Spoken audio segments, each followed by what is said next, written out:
शहर आणि परिसरातील ताज्या बातम्यांसाठी लोकप्रिय न्यूज टुडे चॅनलला आजच सबस्क्राईब करा। इंदारनाग येथील श्री गजानन मंदिरात दर्शन घेऊन शिवसेना व राष्ट्रवादी काँग्रेस पक्षाच्या प्रभाग क्रमांक 23 मधील अधिकृत उमेदवारांनी निवडणूक प्रचाराला उत्साहात सुरुवात केली। यावेळी उमेदवारांनी संपूर्ण परिसर पिंजून काढत नागरिकांशी थेट संवाद साधला। प्रचारादरम्यान मतदारांकडून उत्स्फूर्त आणि सकारात्मक प्रतिसाद मिळाला। प्रभाग क्रमांक 23 मधून अनुसूचित जमाती महिला अ गटातून सौ शारदा सुभाष चव्हाण, इतर मागास प्रवर्ग महिला ब गटातून सौ अश्विनी जयेश आमले, सर्वसाधारण पुरुष क गटातून ॲडव्होकेट अन्सार कासिम सय्यद तसेच सर्वसाधारण पुरुष ड गटातून श्री योगेश लक्ष्मण म्हस्के हे उमेदवार रिंगणात असून विकासाचे वचन देत त्यांनी प्रचार अधिक तीव्र केला आहे। या ठिकाणी शिवसेना राष्ट्रवादी यांचा प्रचाराचा सुरुवात झालेली आहे।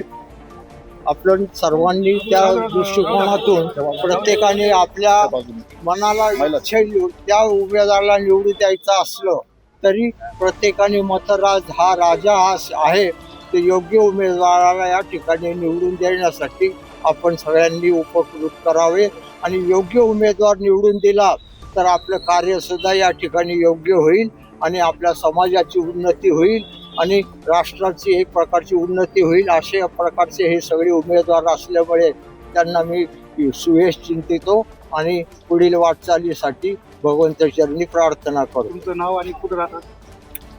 मी दिलीप गुंजाळ, राहायला इंदिरानगरलाच, मोत्य सोसायटी। प्रभाग क्रमांक 23 मध्ये शिवसेना आणि राष्ट्रवादीची जी युती झाली आहे त्याच्यातले जे उमेदवार आहेत ते खरंच म्हणजे तरुण नेतृत्वाला काहीतरी करून दाखवतील।